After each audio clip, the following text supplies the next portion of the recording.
नमस्कार, स्वागत है आप सभी का कथा सागर चैनल। भाद्रपद मास के कृष्ण पक्ष की द्वादशी तिथि को ओक द्वादश का पर्व मनाया जाता है, जिसे अधिकतर लोग बच बारस के नाम से जानते हैं। इस वर्ष बच बारस की पूजा एवं व्रत 11 सितंबर 2023 सोमवार के दिन किया जाएगा। बच बारस की पूजा विधि: प्रातःकाल स्नान से निवृत्त होकर भीगी हुई मिट्टी के 7 गाय, 7 बछड़े, 7 बगोने, उनके ढक्कन और एक तालाब लकड़ी के पाटे पर बनाएं। एक थाली में पूजन करने के लिए चने, मोठ, खीरा, केला, हल्दी, हरी दूब, दही, चीनी, चढ़ाने के लिए रुपए और चांदी का सिक्का रखें। एक कलश में कच्चा दूध और पानी मिला भरें। उसके बाद पहले ओगाद्वस की कहानी कहें या सुने। कहानी कहते हुए या सुनते हुए हाथ में चने लेकर छीलते रहें। साथ में विधायक जी की कहानी भी सुने और जब कहानी समाप्त हो जाए तब उन्हें मिट्टी के बनाए भगोने में चढ़ाएं और कुछ को चौकी पर बने मिट्टी के तालाब में चढ़ाएं। उसके बाद पूजा के लिए रखी सामग्री केला, खीरा, चीनी और रुपए भी पाटे पर चढ़ाएं। फिर एक परात को पूजा के पाटे के नीचे लगाएं, जिससे जो जल महिलाएं तालाब में चढ़ाएं वो उसमें एकत्रित हो जाएं। जो भी महिलाएं पूजा के लिए एकत्रित हैं वो एक एक करके कलश के दूध मिले हुए जल को 7-7 बार चौकी पर बने तालाब में चढ़ाएं और मिट्टी से बनाए गए गायों व बछड़ों के हल्दी से टीका करें। फिर हल्दी से स्वयं के माथे पर भी बिंदी लगाएं। फिर उस पर सास, बहू या देवरानी, जेठानी एक साथ मिलकर हाथ में चांदी का सिक्का और हरी दूब लेकर बचा हुआ जल उस पर पाटे पर चढ़ा दें। फिर उसको सुखाने के लिए धूप में रख दें। सूखने के बाद उस मिट्टी को किसी नदी या बहते हुए जल में प्रवाहित कर दें और पाटा किसी काम वाली या गरीब स्त्री को दे दें। परात में इकट्ठा किए जल को सभी महिलाएं मिलकर सूरज भगवान को चढ़ा दें। उसके बाद अपने दाहिने हाथ में 2 और आधा छिला हुआ चना, मोठ, दूध, दही, चीनी रखें और बाएं हाथ में एक आधा छिला हुआ चना, मोठ, दूध, दही, चीनी रखें। फिर बाएं हाथ पर रखा सामान खा लें और दाहिने हाथ वाली सामग्री को अपने पीछे उछाल दें। एक थाली में मिन्स करने के लिए भिगे चने, मोठ, पैसे, बेसन के लड्डू और फल रखें। फिर हाथ में पानी लेकर उसे मिनस कर बायना अपनी सास या जेठानी या किसी मंदिर में दे दे। बच बारस पर सिर्फ पूजन किया जाता है, परंतु व्रत नहीं किया जाता। जो महिलाएं ये पूजन करती वो इस दिन गाय के दूध से बनी वस्तुएं, गेहूं, जौ, चावल का सेवन नहीं करती हैं। बेसन और मूंग आदि से बनी वस्तुओं का सेवन करती हैं। बच बारस की कहानी: पौराणिक कथा के अनुसार प्राचीन समय में एक साहूकार हुआ करता था। उसके 7 पुत्र और एक पौत्र था। उसकी स्त्री बहुत धर्मपरायण थी। उनके पास एक गाय और बछड़ा था। वो उनका बहुत ध्यान रखती थी। गाय का नाम था धान और बछड़े का नाम था धानड़े। एक बार साहूकार की पत्नी को कहीं बाहर जाना था तो उसने अपनी बहू से कहा कि मैं काम से कुछ दिन के लिए बाहर जा रही हूँ, तो धान और धानड़े का ध्यान रखना और इनकी अच्छे से देखभाल करना। बहू ने हाँ कर दिया। एक दिन वो घर के कामों में व्यस्त थी और गाय के पीछे पीछे बछड़ा घर से निकल गया। बहू को लगा कि वो गाय के साथ गया होगा और उसके साथ वापस आ जाएगा, परंतु वो गाय के साथ वापस नहीं आया। बहू उसको ढूंढने के लिए सब जगह देखती फिरती रहती, किंतु उसका कोई पता नहीं चला। बछड़े के लापता हो जाने से उस गाय ने भी खाना पीना छोड़ दिया और बछड़े के दुख में उस गाय ने भी उनका घर त्याग दिया और वहां से चली गई। जब सास वापस आई तो गाय और बछड़े को घर में न पाकर उसने बहू से पूछा, तो बहू ने उसे सारा वृत्तांत सुना दिया। सास को सुनकर बहुत दुख हुआ और उसने बहू को बहुत बुरा भला कहा। फिर धीरे धीरे समय बीतता गया और साहूकार के घर परिवार में समस्याएं आने लगी। व्यवसाय में घाटे लगने लगे। उनके कुएं, तालाब, खेल खलियान सब सूखने लगे। स्थिति बद से बदतर होने लगी। यह सब होता देखकर साहूकार की पत्नी ने अपनी बहू को सभी चीज़ों का जिम्मेदार ठहराना शुरू कर दिया। इससे परेशान होकर बहू अपने पिता के घर रहने चली गई। उधर साहूकार एक बहुत ही सिद्ध पंडित के पास गया और उसको सारी समस्याएं बताई। उसकी सभी बातें सुनकर पंडित ने कहा, तुम्हारे परिवार की वजह से एक गाय ने अपना बछड़ा खोया है और उसी के कारण तुम्हारे साथ ऐसा हो रहा है।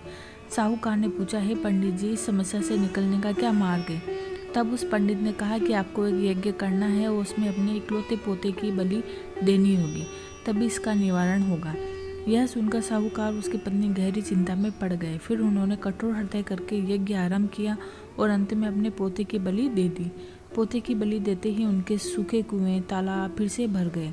उनके बंजर खेतों में फिर से हरियाली आ गई, परंतु पोते के दुख के कारण उन्हें कुछ भी अच्छा नहीं लग रहा था। वो हर वर्ष बच बारस की पूजा किया करते थे। अब फिर बच बारस आने वाली थी तो सास ने अपनी बहू को भी बुलाने के लिए बुलावा भेजा। बहू बच बारस के दिन ही वापस आई तो सास उसको तालाब पर पूजा के लिए ले गई। सबने पूर्ण श्रद्धा और भक्ति के साथ बजबारस की पूजा करी। पूजा समाप्त होने के बाद बहू ने अपनी सास से अपने बेटे के विषय में पूछा तो सास ने कहा कि यही कहीं खेल रहा होगा, आवाज देकर देख ले, अगर यही कहीं होगा तो आ जाएगा। बहू ने अपने बेटे का नाम लेकर जोर से आवाज लगाई तो चमत्कार हो गया। तालाब में से बेटा और गाय का बछड़ा बाहर आ गए। बछड़े ने तालाब से बाहर आते ही अपनी माँ को पुकारा तो वो गाय भी वहाँ पर आ गई। यह सब देखकर दोनों सास बहू आश्चर्य से भर गई। तब सास ने बहू को यज्ञ और पोते की बलि की कहानी सुनाई। फिर सास ने बहू को कहा, यह सब तेरे ही भाग्य से हुआ है, तू मुझे क्षमा कर दे, मैंने क्रोध में तुझे बहुत बुरा भला कहा था। तब बहू ने कहा, नहीं माता जी, यह सब तो ओक द्वादश माता की कृपा है, यह उन्हीं का आशीर्वाद है जो मेरा पुत्र मुझे पुनः प्राप्त हुआ है। यह बात पूरे नगर में फैल गई कि ओक द्वादश माता की कृपा से साहूकार का मृत पौत्र पुनः जीवित हो गया। सबके हृदय में ओक द्वादश माता के प्रति श्रद्धा से भर गए। तब से सभी पुत्रवती महिलाओं ने अपने पुत्र की रक्षा और लंबी आयु के लिए बजबारस का पूजन करना आरंभ कर दिया। बेटे के जन्म और विवाह उद्यापन करने की प्रथा चली। हे ओक द्वादश माता, जिस प्रकार तुमने उस बहू की सुनी वैसे सबकी सुनना, जैसा फल आपने उसको दिया वैसा ही सबको फल देना, सबकी संतानों की रक्षा करना। विनायक जी की कहानी। पौराणिक कथा के अनुसार भगवान विष्णु और लक्ष्मी जी का विवाह होने जा रहा था। भगवान विष्णु के सभी देवताओं की सभा बुलाई। सभी देवता सभा में उपस्थित हो गए। वहाँ पर विष्णु जी के विवाह में जाने के लिए चर्चा होने लगी। सभी देवता विवाह में जाने के लिए तैयार हो गए और बोले कि हम सब तो चलेंगे, परंतु गणेश जी को नहीं ले जाएंगे। विष्णु जी देवताओं से गणेश जी को न ले जाने का कारण पूछा तो देवता कहने लगे, प्रभु गणेश जी को बहुत भूख लगती है, उनको तो नाश्ते में ही 40 किलो मूंग, 50 किलो चावल, बहुत सा घी और ढेर सारे लड्डू चाहिए होते हैं और फिर उसके बाद इससे भी अधिक मात्रा में उनको भोजन चाहिए। इसके अतिरिक्त उनका मस्तक हाथी का है, बड़े बड़े कान है, सूंड है, उनका शरीर भी भारी है। उनको साथ लेकर जाएंगे तो वहाँ की सभी स्त्रियाँ क्या कहेंगी? उनको तो यहाँ रहकर रखवाली करने के लिए छोड़ देते हैं। सब गणेश जी को घर पर छोड़कर विष्णु जी की बारात में चले गए। यह सब होता देखकर नारद जी गणेश जी के पास आए और बोले, गणेश जी, यह तो आपका बहुत बड़ा अपमान है। सब तो बारात में चले गए और आपको यहाँ घर पर ही रखवाली के लिए छोड़ दिया। सभी देवताओं को ऐसा लगता था कि आपको ले जाने से बारात अच्छी नहीं लगेगी, इसीलिए आपको नहीं लेकर गए। गणेश जी ने नारद जी से पूछा, देवर्षि, अब मुझे क्या करना चाहिए? तब नारद जी ने कहा, आप अपने मूषक से कहो कि धरती को खोखली कर दे। गणेश जी ने मूषक को अपनी धरती पोली करने का आदेश दे दिया। धरती के थोथी होने से भगवान विष्णु के रथ का पहिया धरती में धंस गया। सभी ने रथ को निकालने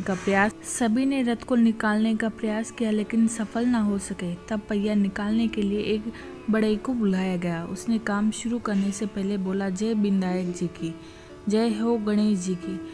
तभी देवताओं में से किसी ने पूछा कि तूने गणेश जी को क्यों याद किया? तब बढ़ई ने कहा कि गणेश जी को स्मरण करे बिना तो कोई भी कार्य सिद्ध नहीं हो सकता। तब वहां उपस्थित देवताओं में से किसी ने कहा कि हमें तो गणेश जी को घर पर ही छोड़कर आए हैं। फिर सभी गणेश जी को बुलाने के लिए वापस गए, परंतु गणेश जी साथ चलने से मना कर दिया। फिर पहले गणेश जी का विवाह रिद्धि सिद्धि से हुआ, उसके बाद में विष्णु जी ने लक्ष्मी जी से विवाह किया। हे गणेश जी महाराज, जैसे आपने भगवान के कार्य सिद्ध किए वैसे सबके करना।